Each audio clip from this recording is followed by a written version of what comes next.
네.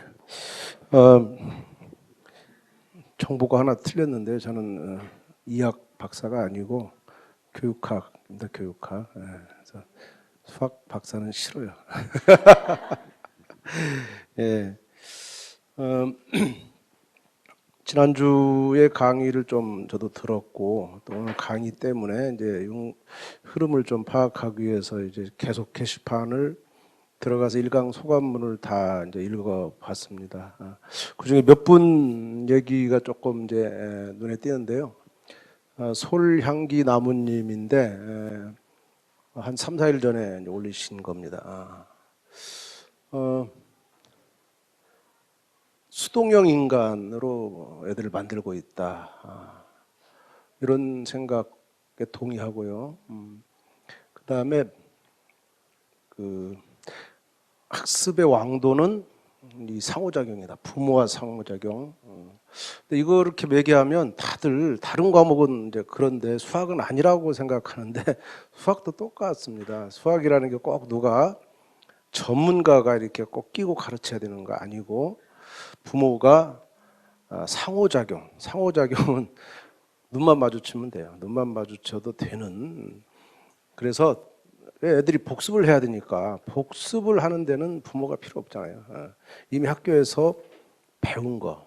근데 요새 문제가 아이들이 엄마한테 자꾸 수학을 묻는데요. 이거 어떡하냐고. 그럴 때는 모르는 게 최고 좋습니다. 모르면 안 가르칠 수 있고요. 그걸 위해서 어디 가서 공부를 하면 어설피 애들을 또 잡게 되기 때문에 절대 엄마는 모른다. 이런 입장을 끝까지 관찰하면 됩니다. 그러면 아이가 언젠가는 자기 혼자 이 수학은 엄마를 믿을 수가 없구나. 이거를 인식하면서 자기 책임감 그리고 독립심을 키울 수가 있는 거고요. 중요한 거는 이 지지와 격려. 계속 수학으로 인해서 부모가 아이를 깔본다든가 또 자기 아이의 능력이 마치 부족한 것처럼 우리 애는 수학 머리가 아닌가 봐. 나 닮아서. 이런 말 하지 않고 우리 애는 수학을 언젠가 잘할 수 있다. 뭐만 하면 복습만 잘하면. 복습은 하루에 두 장 학교 교과서 2페이지입니다. 2페이지 복습으로 이 초등은 다 견딜 수가 있어요. 일주일에 4번밖에 없습니다. 그러니까 7일 중에 3일은 놀아도 돼요. 그래도 복습이 된단 말이죠. 두 번째 분은 유주님인데 이분도 이 선행보다는 복습이 좋다라는 말씀하셨어요. 특히 중요한 게 이 학원 안 다니도 학원 다니는 애들만큼 할 수 있다. 학원 다니는 아이보다 더 잘할 수 있다. 이런 생각을 자꾸 심어줘야 됩니다. 근데 부모가 반대로 우리 애는 학원을 안 다니니까 불안하다. 이런 생각조차도 안 됩니다. 생각 자체는 다 전달이 되기 때문에 부모가 먼저 확실하게 이런 확신을 가져야 되고 이 확신이 없으면 아이한테도 또 확신을 못 주게 되고 그래서 확실하게 왜 그러냐 되는 것을 이해를 하고 그래서 이제 이렇게 아이를 먼저 자신감 있게 만들고 이렇게 애들을 생각하게 만들 수 있는 그런 역할을 하는 것이 부모다라는 뜻이고요. 한 분만 더 보면 영어로 써서 굉장히 복잡한데 도저히 읽을 수가 없어요. P로 시작되는 이분은 지난 시간 이제 강사님이 하는 그 문구 중에 저도 와닿는데 학습 관리 능력의 부재. 이 초등에서 이거를 실패하면 아무 대책 없습니다. 반대로 이 학습 관리 능력 이걸 좀 더 쉬운 말로 하면 자기 주도적 학습 능력. 공부는 내가 하는 거다라는 생각. 우리 부모님은 내 숙제를 도와주지 않는다는 생각. 부모님 숙제를 도와주면 내가 잘못된다는 생각. 그 생각. 그래서 스스로 학습을 관리할 수 있는 능력, 스스로 자립할 수 있는 능력. 이것을 초등에서 키워줘야 된다. 이것보다 더 중요한 능력 없습니다. 초등에 다 빵점 맞아도 괜찮아요. 그러나 6학년 졸업할 때 나는 내가 스스로 학습을 관리할 수 있다. 내가 수학 공부를 나는 점수는 높지 않지만 이렇게 할 수 있다. 이런 생각을 충분히 갖고 중학교를 들어가게 만드는 이것이 중학교 선행보다 100배 중요합니다. 자, 문제를 하나 풀어보겠습니다. 암산하셔도 되고 연필을 써도 되고 그렇지만 옆 사람하고 상의하면 안 됩니다. 그리고 빈칸에 답을 써주세요.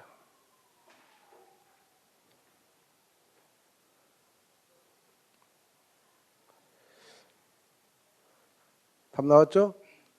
좀 더 드릴게요. 너무 짧으네.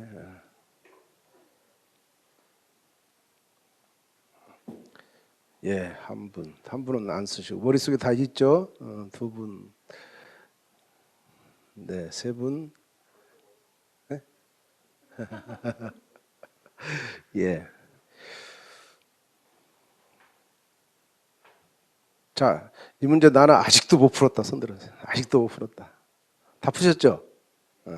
좋아요. 이 문제에 대해서 나는 할 말이 있다. 할 말이 있다.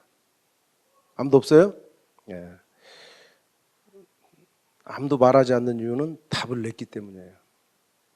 이 문제는 답을 낼 수가 없는 문제입니다. 다 됐죠? 우리 한국 교육 환경에서는 어떤 문제를 주면 무조건 답을 내야 된다. 특히 수학 문제는 꼭 답이 있다. 이런 생각을 하게 만든 기존의 교육의 문제가 있지만, 그래서 이렇게 문제도 아닌 저 문제를 가지고 답을 내고 있어요. 문제가 아니에요, 이거는. 구할 수가 없습니다. 왜? 맞춤법도 틀렸고 글 뜻도 통하지 않는 거예요. 여기 이하고 가로 있죠. 이하고 가로 사이에 뭐가 있어야 돼요?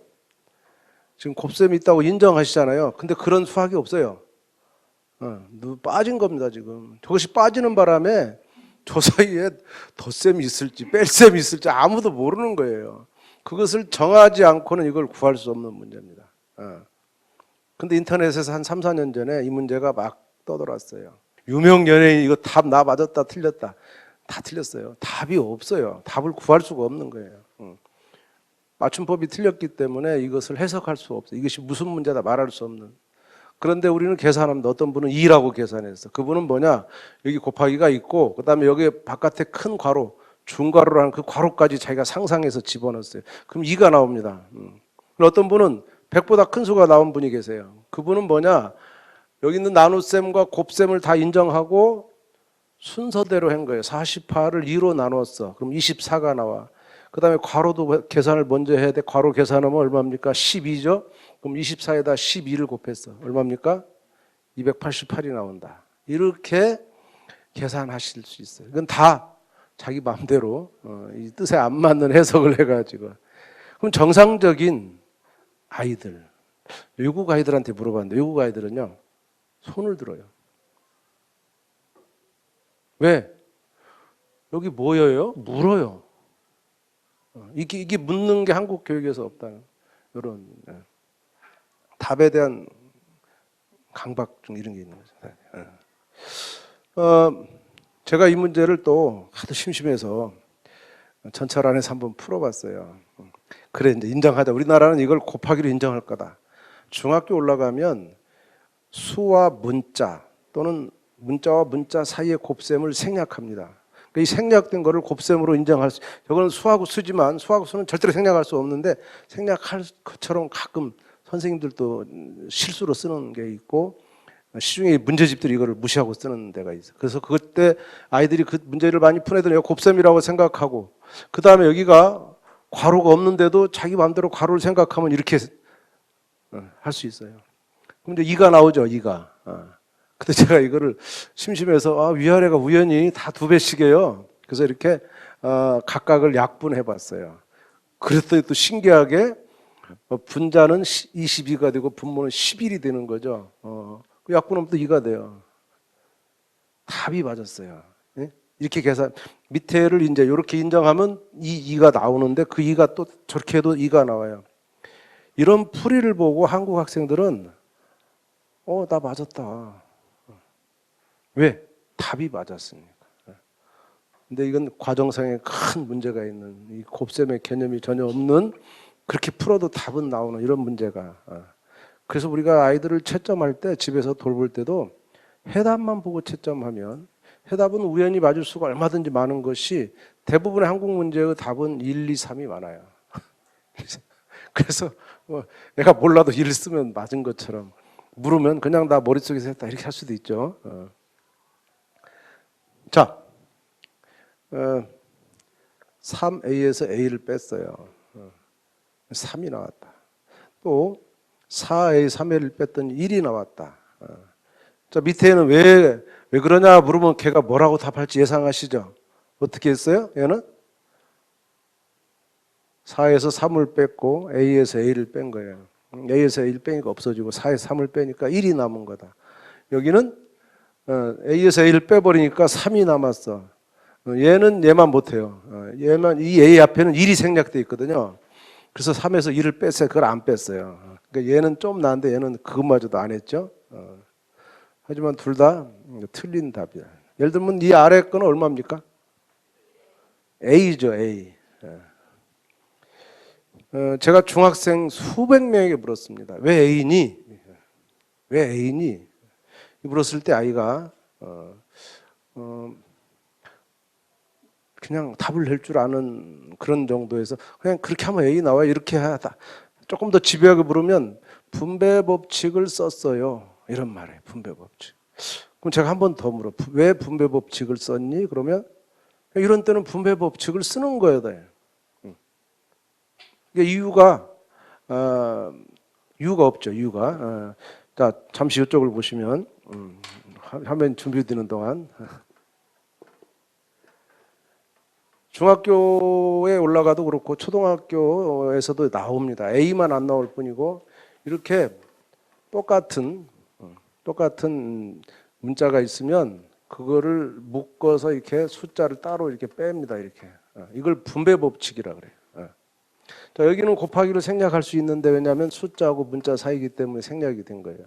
그럼 4에서 3을 빼면 1A가 나오는데 1하고 A는 그냥 2를 생략 A로 쓴다. 이렇게 철저하게 법칙으로 원칙대로 가면 돼요. 그래서 이게 분배 법칙이라는 건데 문제는 요겁니다. 왜 이걸 이렇게 해도 되느냐? 라는 것은 법칙이라는 거기 때문에 법칙은 공식이에요. 공식이기 때문에 이유가 있어요. 개념이 있다. 그 전 개념이 있다는 원 개념이 있다는 거죠. 법칙이나 공식은 다 응용된 파생된 거기 때문에 원 개념이 있어요. 원 개념을 알아야 되는데 우리나라 중학생 중에 수백 명이 저한테 저게 왜 내가 분배 법칙을 썼는가 그리고 저것이 왜 A가 되는가를 정확히 설명한 애가 없어요. 이 설명은 있다. 후반부에 정확하게 설명하는 개념이 여러 가지 종합적인 면에서 볼 수가 있습니다. 하나 더 볼까? 이건 이제 논문입니다. 유명한 논문, 석사 논문인데 한번 읽어보시고 박스에 뭐가 들어가나.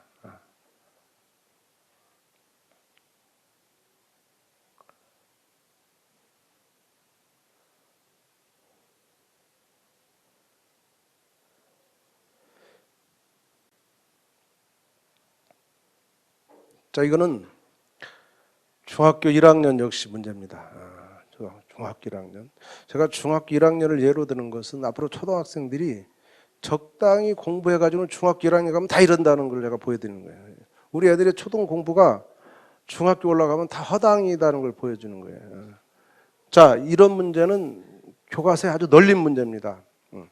연속한 두 자연수가 있어요. 연속한다. 연속하단 말은 3, 4, 7, 8 이렇게 그 두 개를 곱하면 얼마고 뭐 더하면 얼마다. 그 두 수가 뭐냐. 이런 문제가 중학교 1학년 5월 달 방정식 배울 때 응용 문제로 나옵니다. 그러면 애들은 그 중에 한 수를 x로 놓고 그 다음 수를 이제 뭘로 표현해요. 근데 이 교사가 이렇게 이 x를 놓고 그 다음 수를 뭐 이렇게 표현할까를 잘 모를까봐 애들이 모를까봐 여기서 선수를 칩니다. 7 다음에 8이다.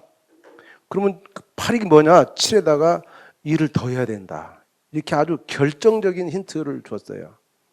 그러고 이제 x로 갔어요. 그러면 얘가 여기다 뭐라고 해야 돼요? x 플러스 1이다. x 더하기 1이다.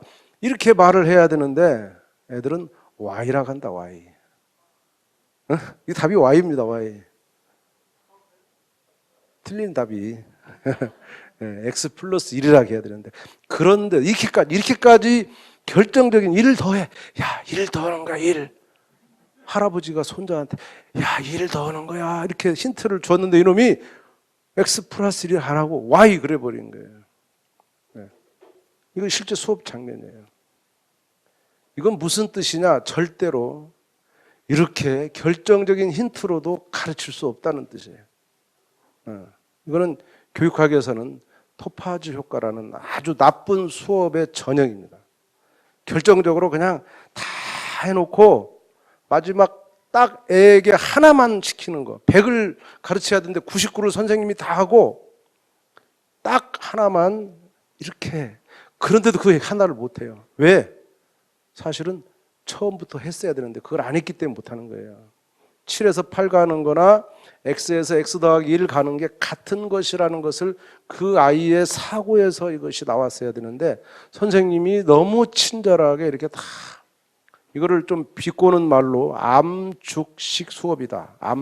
암죽이 뭡니까? 암죽은 누가 먹어요? 환자가 먹고 애기가 먹고. 그렇죠? 왜 그렇게 줍니까? 우리가 그 죽을 왜 줘요, 걔한테? 그 녀석이 소화를 못 할까 봐. 지금 애가 x와 x 플러스 1 놓는 것을 못 할까 봐 선생님이 다 지금 죽을 쓰고 있는 거예요, 죽을. 야, 7 다음에 8, x. 이 x도 자기가 놔야 돼, 자기가. 지가 놓지 않는 x는 그 다음 수를 찾을 수가 없는 겁니다. 그러니까 엉뚱하게 남의 x를, 그러니까 남의 y가 오는 거죠. x 플러스 1이라는 것은 자기의 사고 속에서 나와야 돼요. 그런데 대부분 수업 또는 가정에서 부모의 도움이 다 이런 암죽식이 너무 많다. 그것이 결국 중학생에게 y를 만들어내고 있다라는 거예요. 지난주에 보니까 여기 오신 분도 그렇고 또 게시판에 글도 보니까 초등 고학년은 거의 한두 분이고 다 저학년이에요. 심지어 유치원 아이들 부모의 글, 이거 볼 때 오늘 제가 유치원 얘기를 조금 해야 되겠다 해서 유치원을 넣어봤어요. 어느 게 더 많습니까? 위아래. 위에는 단추가 8개가 있고 밑에는 5원짜리, 옛날 동전이 5원짜리인가 5달러짜리인지 동전 2개가 있습니다. 어느 게 더 많을까? 어떤 게 더 많을까? 어느 게 더 많아요? 그런데 저게 유아에게는 한 4세, 5세 그 정도에게는 아래가 더 많다. 왜? 이게 넓잖아요. 그런 애에게 8이 어떻고 2가 어떻고 이렇게 말할 수 있는 거야. 근데 우리 지금 5세아가 지금 우리나라 교육 누리과정의 마지막 학년, 바로 그 다음에 이제 초등학교 들어가는, 우리 나이로 7살이 만 5세죠. 그 아이들이 겨우 이거를 이게 많을까 어느 게 많을까 고민할 정도의 나이 애한테 8이라는 숫자나 2라는 숫자가 얼마나 무서운 거냐. 이것이 누가 어떤 게 더 큰지를 모르는 아이들. 그 아이에게는 이 폭이라는 것과 이 개수 사이의 관계가 아직 없는 나이입니다. 그래서 예를 들면 10,000원짜리를 1,000원짜리 2장하고 바꾸는 나이죠. 그거 가지고 애의 그 수학적인 걸 판단을, 10,000원짜리를 1,000원짜리 2장, 안고 싶으면 3장 이렇게 하면 심지어는 동전하고도 바꿔주는 놈이 있어요. 2개니까. 요거는 한 4년 전 이제 경향신문이 아주 그 신문에 계속 연재를 했던 영유아 병드는 사교육. 그때 우리 단체도 여기 많은 관심이 있었고 영유아 문제 한참 이제 포럼하고 이럴 때입니다. 그 기사 중에 이제 몇 가지만 보면은 아이들 호기심 사라졌다. 그 이유를 4살부터 영어, 수학, 한자 이런 것들이 뇌 발달에 또는 정서에 악영향을 준다. 더 중요한 거는 이 나이는 창의력, 이게 중요하고 이것은 통합에서 나오는 건데, 이 교과, 영어, 수학, 한자 이렇게 하는 것을 이 기사는 과목별 칸막이 이런 표현, 과목별 칸막이. 수학이라는 과목을 생각하면 그 속에 인간이 없어요. 지금 인간이 있어야 되지. 이제 앞으로는 있어야 되겠지만 현재까지는 우리 수학책에 인간이 없어. 그러니까 그 아이의 인생이 아닌 그런 칸막이 교육을 해서 아이들을 너무 창의성을 막고 있다. 한글 역시 한글을 이해할 수 없는 그 맞춤법이나 글의 뜻이나 어휘나 이 말은 이해해도 글을 이해할 수 없는 그 아이에게 한글을 가르쳤을 때 아이가 한글에 집중하고 그림과 상상력과 이 통합 능력을 잃어가는 현상을 초등 이전에 많이 발생시켰을 때 그 아이가 초등학교 올라와서 어떤 효과를 나타낼까? 저희 단체가 냈던 작년에 웃어라 수포자의 유아편에 이런 게 있습니다. 유치원 중에 가장 좋은 유치원이 뭐냐? 전 잘 모르겠지만 어쨌든 그 교육을 받고 초등학교 1학년을 1년 지났을 때 어떤 유치원 출신 아이가 가장 성적이 괜찮을까? 성취도가 괜찮을까? 했을 때 유치원을 가장 드라이하게 시키는 유치원 중에 가장 드라이한 데가 어디입니까? 국공립 유치원이죠. 방과 잘 안 하죠. 거기 아이들이 가장 성취도가 높았어요. 사립 유치원에 방과 후 학원까지 다닌 아이들이 그 애들만 못했어요. 그것은 그 시기에 이렇게 아이들을 만들었다는 거죠. 저는 유치원 애들에게 제발 수학을 어떻게 합니까? 안 물었으면 좋겠어요. 없어요, 그 수학이. 할 수가 없습니다. 제가 곧 유아 수학 사전을 내겠지만 유아 수학 사전에 수학하지 마라 하는 게 유학 사전입니다. 수학하지 마라. 그 대신 수적인 감각, 개수 세는 거 하나 둘 셋 넷 자연적으로 하잖아요. 그 정도. 절대로 1이라는 숫자를 안 쓰고 할 수 있는 것이 뭘까? 1을 쓰는 순간부터 이제 망하기 시작합니다. 1을 쓰는 순간부터. 1 안 쓰는 바보 같은 애를 어쨌든 7살까지 키우고 8살 3월 달에 1을 처음 쓰는 아이가 처음에 학교에서 힘들겠지만 그렇게 뒤떨어지지 않을 거라는 믿음, 뒤떨어지지 않는다는 믿음, 그리고 그날 배우는 복습만 해도 따라가는데 어렵지 않다는 그 믿음을 가져야 됩니다. 자, 이제 초등으로 넘어올게요. 그래서 유치원 얘기는 길게 하지 않으려고 하고요. 유치원은 부모가 아이를 잘 많이 상호작용하고 이렇게 교과석으로 많이 떼놓지 않고 그냥 집에서 엄마랑 따라다니게 하고 이렇게 하는 그게 가장 최고의 교육이다. 준비 없다. 초등학교 준비 필요 없다. 준비 안 하는 게 최고다. 준비하면 망한다는 거죠.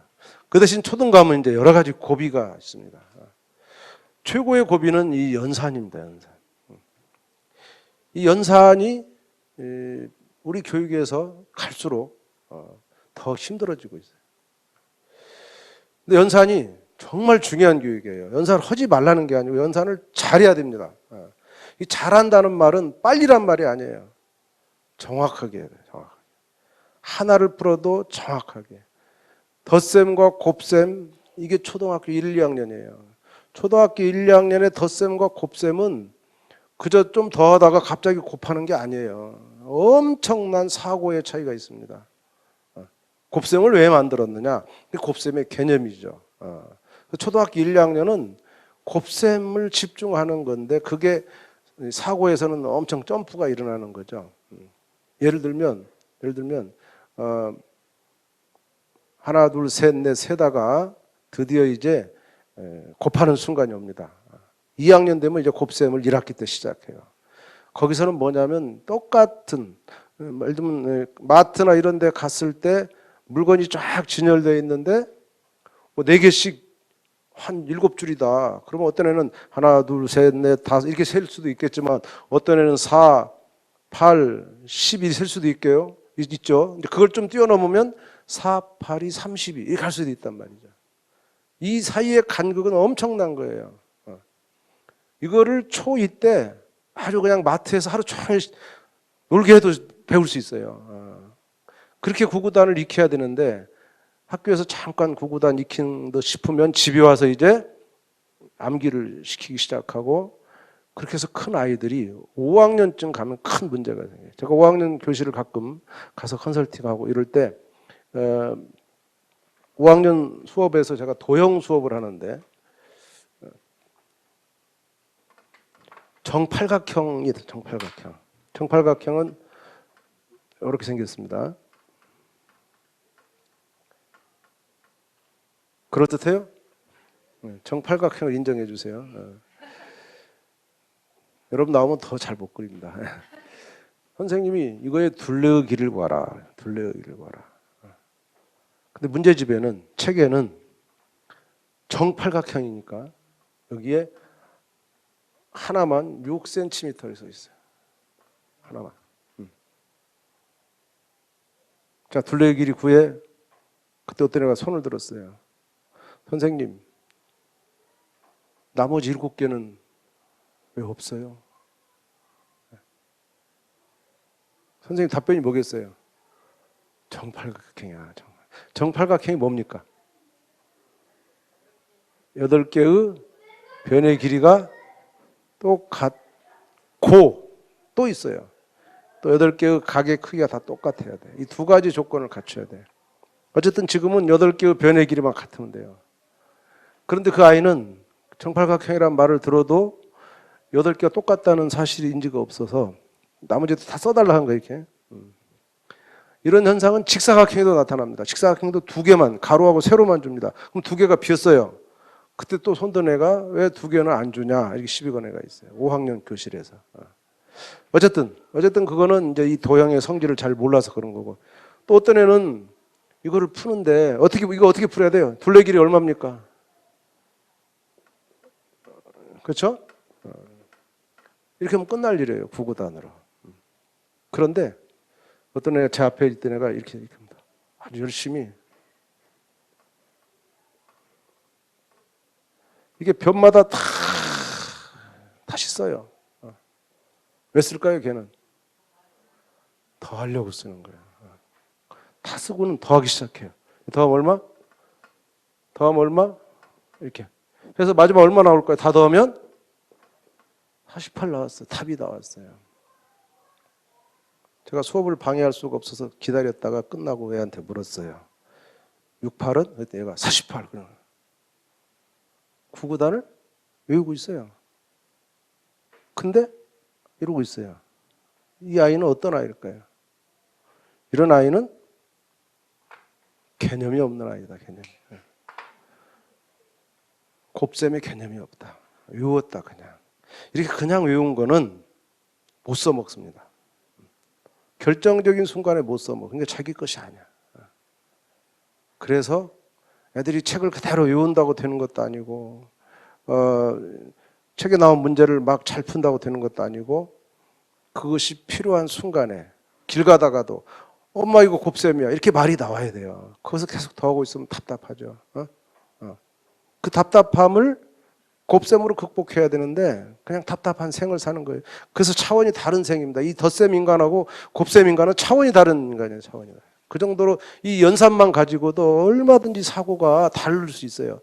그런 연산을 정확하게 시키지 않고 시간을 재서 초를 재서 막 애를 압박하는가 하면 또 단순 지루한 이 수십 문제를 막 날마다 풀게 하는가 하면 이렇게 시간을 재서 나오는 시험에서 점수가 못 맞으면요, 그건 포기하세요. 인간을 버리지 말고 차라리 점수를 포기해야지 인간을 버리면 안 돼. 인간은 정확해야 됩니다. 그래서 연산 하나하나마다 정확한 사고를 요해야지 빨리 해서 답을 요하는. 이거는 초등학교만의 문제입니다.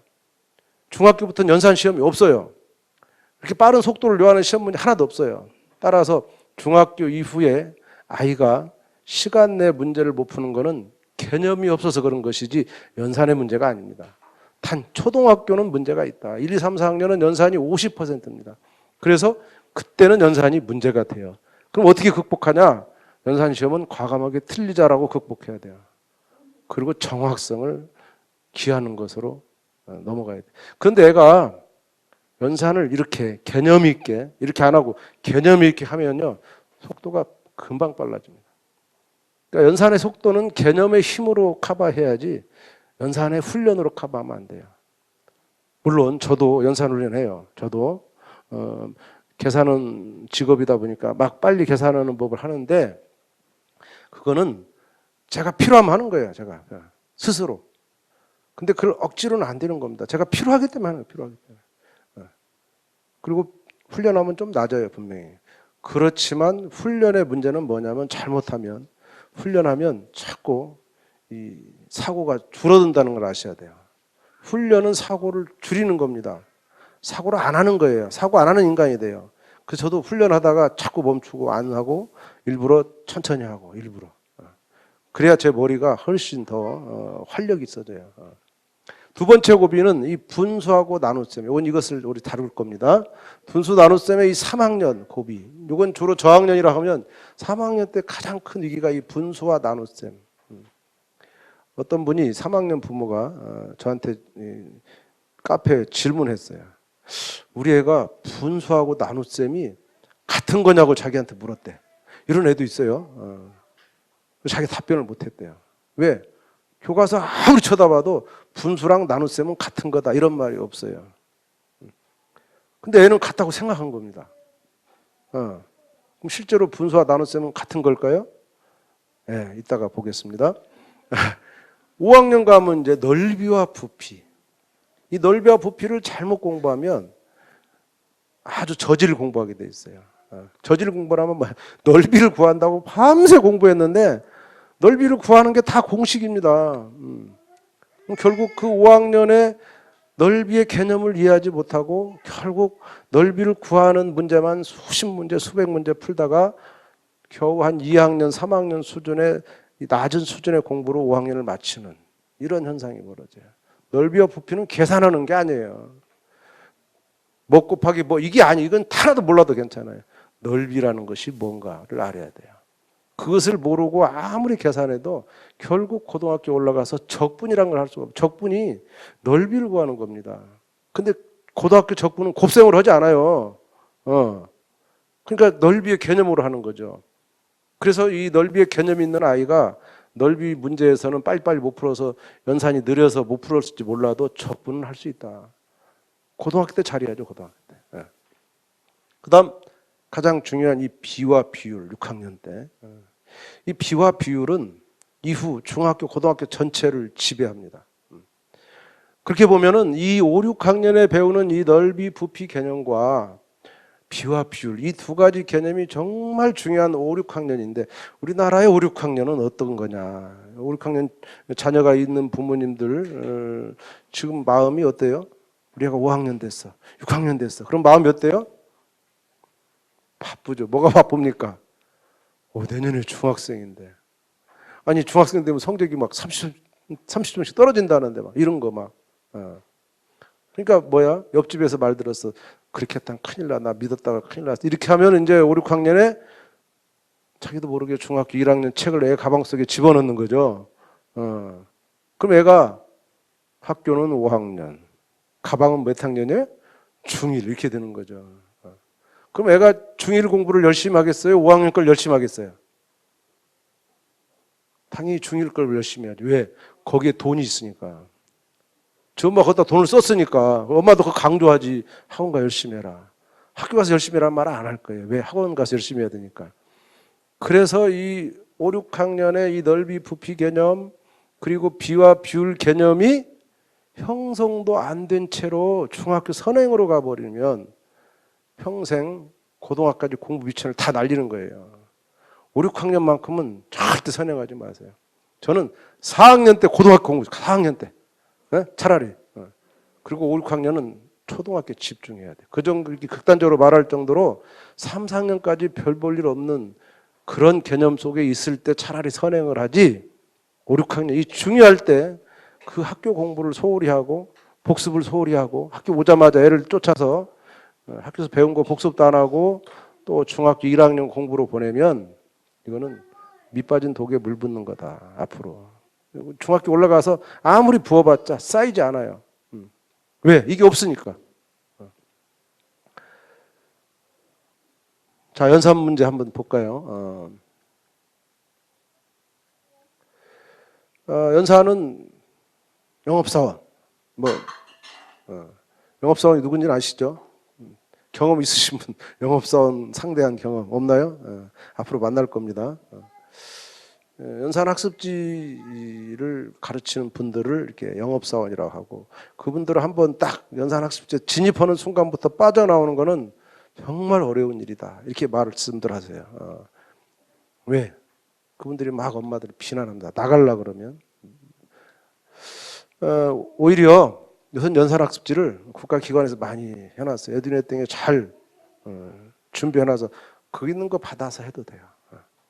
EBS도 잘 해놨고요.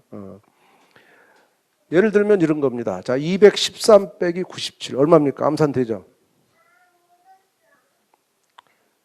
이게 한 3학년 문제입니다. 213 빼기 97 얼마예요? 잘 안 되죠? 틀려도 괜찮아요. 116 맞아요? 그런데 또 한 문제를 보면 이제 이렇게 문장제라 그러죠. 213명인 학교에서 여학생을 다 모였더니 97명이야. 남학생이 몇 명일까? 그럼 뭐 해야 돼요? 213 빼기 97 똑같죠? 자, 애들은 1번을 잘 풀까요? 2번을 잘 풀까요? 1번을 잘 풀겠죠? 2번을 푸는 애가 1번을 못 풀 리가 없겠죠? 그런 의미에서 2번이 더 어려운 문제다 보는 거예요. 근데 이것과 이것은 같은 시간에 가르쳐집니다. 같은 시간에. 아니면 한 페이지 지나서 이렇게 이 문제를 먼저 하고 학교는 그 다음에 이런 문제를 주어서 뭐 활용 문제다 이렇게 하죠. 근데 이게 실제로 우리한테는, 성인에게는 이게 같은 문제, 거의 수준이 이거나 그거나 별 구분 없이 우리는 인식합니다. 왜? 벌써 우리 인식 세계가 저 정도는 같은 걸로 인식할 성인이 돼버렸어요. 많은 경험이 있었으니까. 근데 저걸 만나는 3학년에게는 얘하고 얘는 하늘과 땅 차이예요. 연산을 시키는 목적이 결국 이러한 문제를 해결하는, 이런 상황에서 남학생이 몇 명일까, 이런 말에 대화가 돼, 부모랑 대화가 되고 애들하고 대화가 되는 이런 계산이 가능한 아이가 돼야 되는데, 이거를 너무 잘 가르치고 이거를 빨리빨리 계산하게 한다고 해서 이거를 풀 수 있는 능력이 생기는 건 아니라는 거예요. 하나 더 볼까요? 애들은 못 풉니다. 예를 들면 이 초등학교 2학년 책입니다. 2학년. 2학년에서는 두 자릿수를 하는데 교과서입니다. 교과서. 오늘 동물원에 온 사람은 동물원이에요.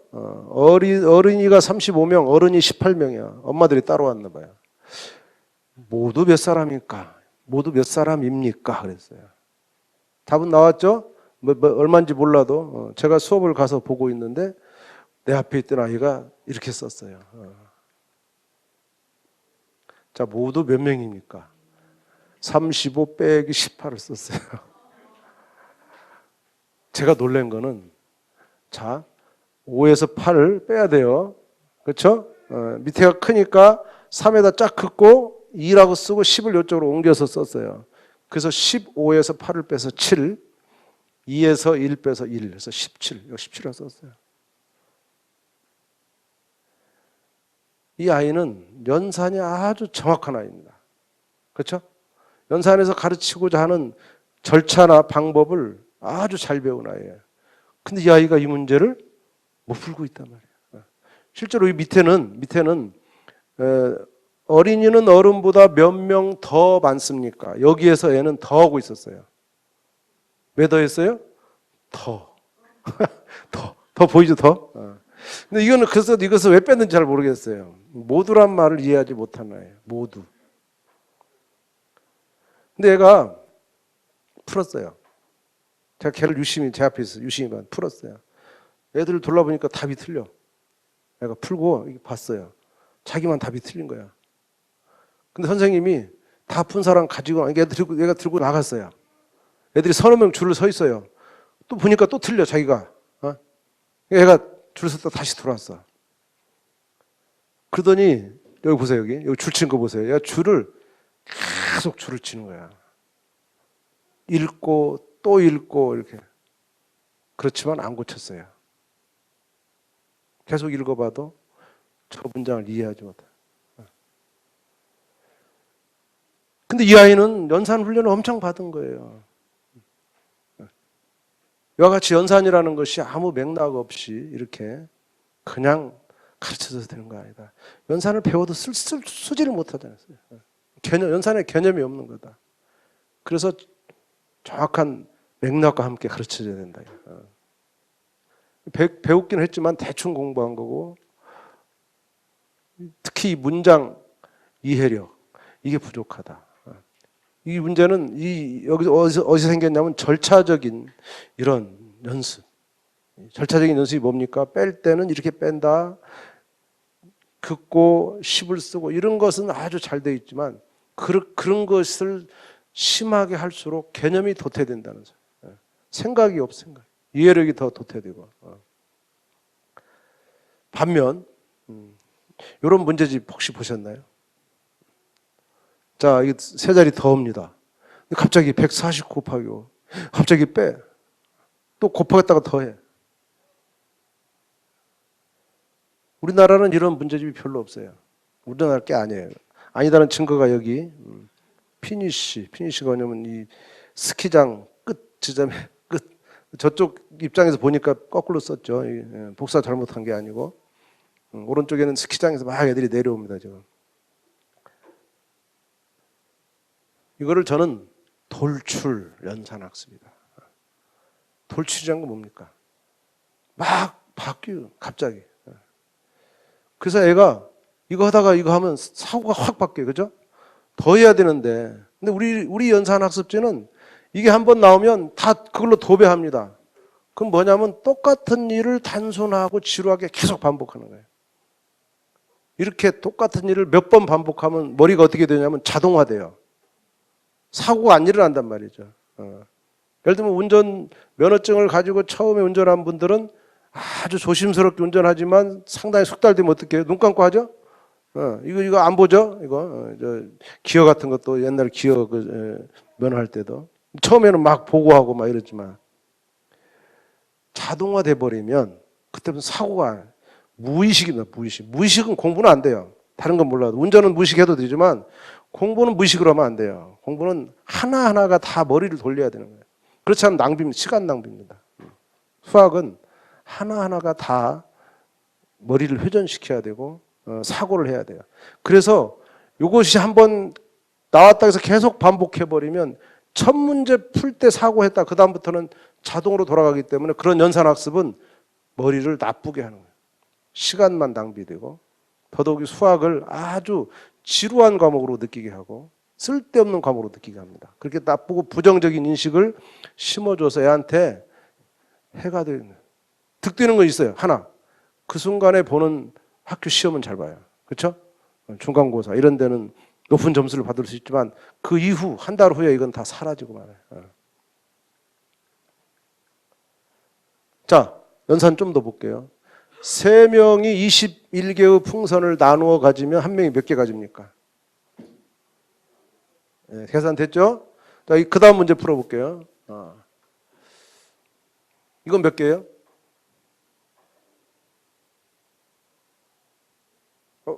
왜 답을 못하세요? 자, 똑같죠 문제는. 근데 아까는 이 똑같이란 말이 없었어요. 자, 밑에는 몇 개예요 그러면? 밑에는 분명히 7개죠? 그럼 위에는 몇 개예요? 말할 수가 없죠. 이게 연산학습지의 영향이에요.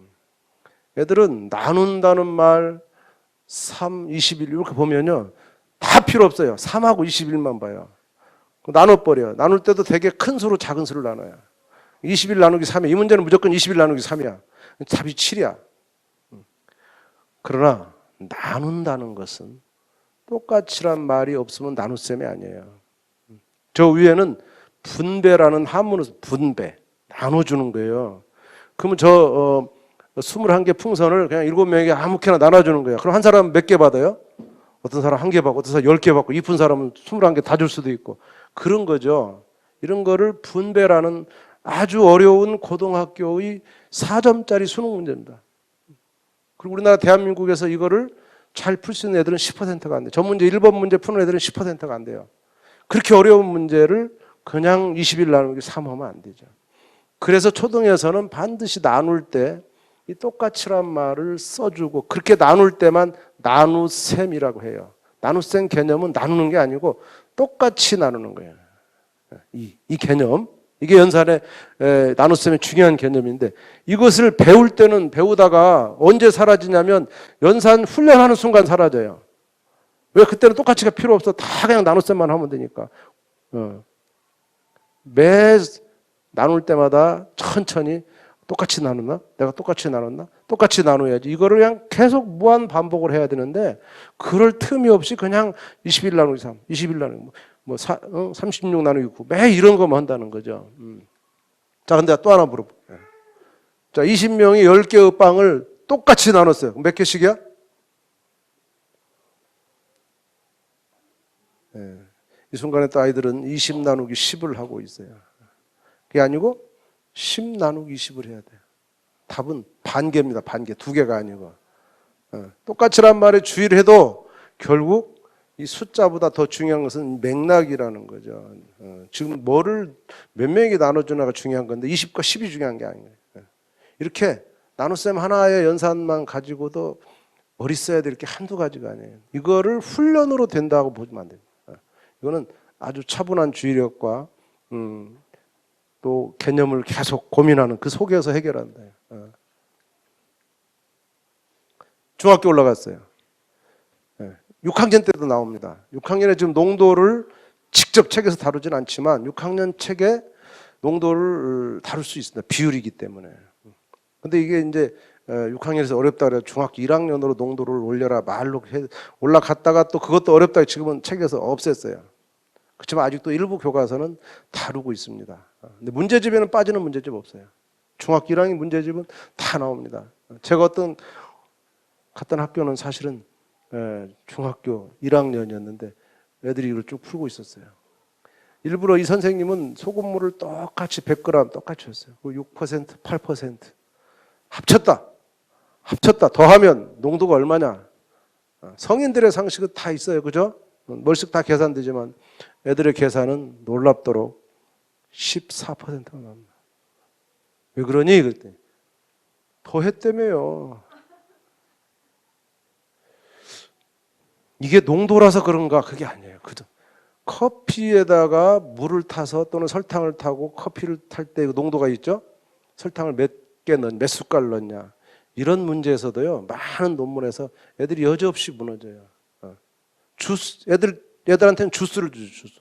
너 주스, 녹이는데 네가 주스를 몇 숟갈 녹였어.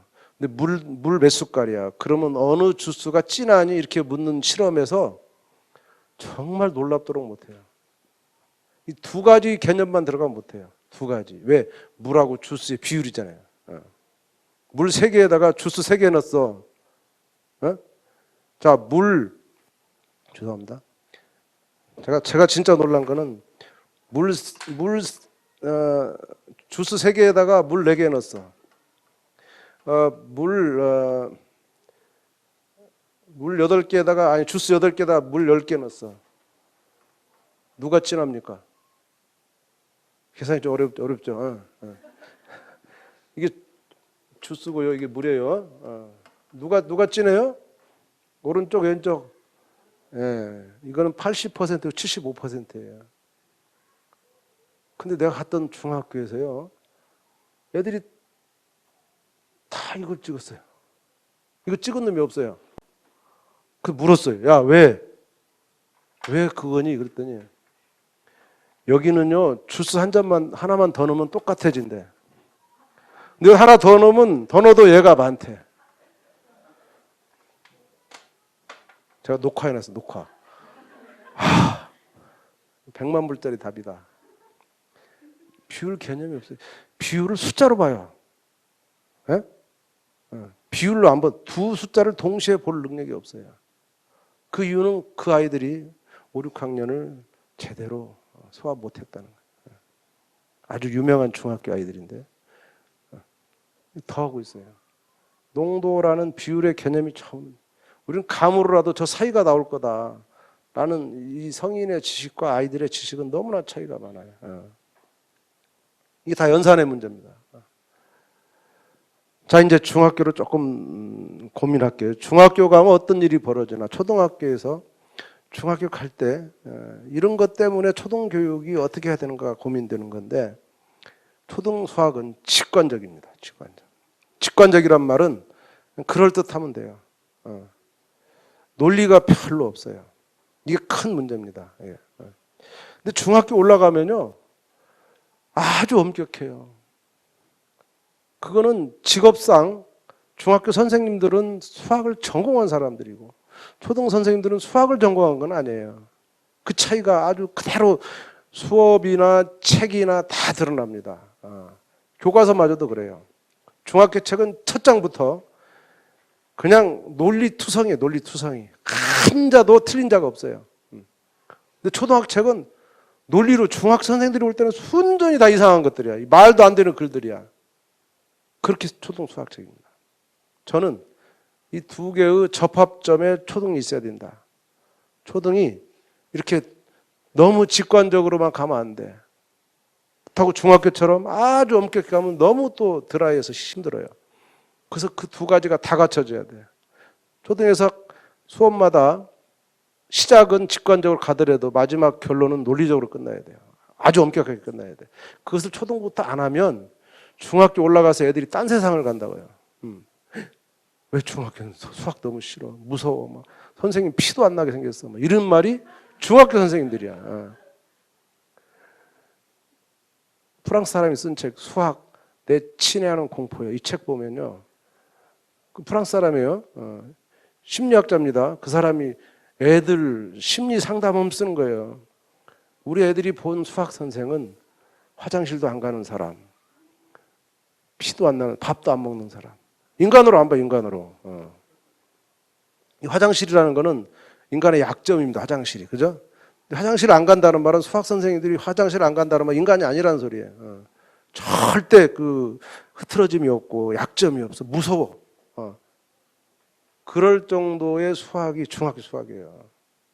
근데 초등학교는 상당히 널널하거든요. 그 널널함이 수학을 잘못 오해를 시켜요. 초등학교 수학이 너무 널널해도 안 되고 또 중학교처럼 너무 엄격해도 안 되고. 근데 현재 우리나라 초등 수학책은 완전히 널널이고 중학 수학책은 완전 엄격해요. 그 사이의 갭을 아이들이 메꿔야 돼요. 저는 초등 수학자들은 계속 요구하는데 안 돼요. 이 직관적이라는 방침을 누가 정했는지 몰라도 초등은 직관적이야 이렇게 계속 말씀하시고 안 고쳐요. 그래서 뭐가 문제냐면 뭐 몇 대 몇은 몇 대, 이게 비율 같은 것도요. 책을 보면 중학교 선생님들을 보면 이게 책이냐 할 정도로 막 가르쳐요. 근데 그게 중학교 올라오면 다 애들한테 당하는 거죠. 애들이 안 됩니다. 초등책은 과학책과 비슷하다. 제가 과학책을 무시하는 게 아니고 과학은 원래 그런 학문입니다. 과학은 수학은 아니에요. 과학이 수학과 닮지 않았어요. 절대 안 닮아요. 과학은 수학과 안 닮았어요. 자꾸 착각하면 안 되고 과학은 그냥 수학 비스무리 한 것밖에 없어요. 수학은 완전히 달라요. 완전히. 과학은 아주 귀납을 약하게 해요. 몇 개 이렇게. 야 이거 해봐 저거 해봐. 야 6 해봐. 6은 1, 2, 3, 6이 약수지. 약수는 그런 거야. 알았어? 끝이야. 이게 초등책입니다. 중학교에서는 6과 이런 예를 들면 큰일 나요. 중학교에서는. 모든 수가 다 약수가 있어야 돼. 그런 일반적인 완전히 100% 일반화된 설명이 중학교 1학년 책인데 초등책은 바로 직전에 배운 초등책은 야 6 해봐. 1로 나눠봐. 나눠지니? 나눠져. 2로 나눠봐. 나눠지니? 나눠지는구나. 3은 나눠지니? 4는 안 되는구나. 5 안 되는구나. 6. 그러니까 6은 말이야. 약수가 1, 2, 3, 4. 1, 2, 3, 6이야. 알았어?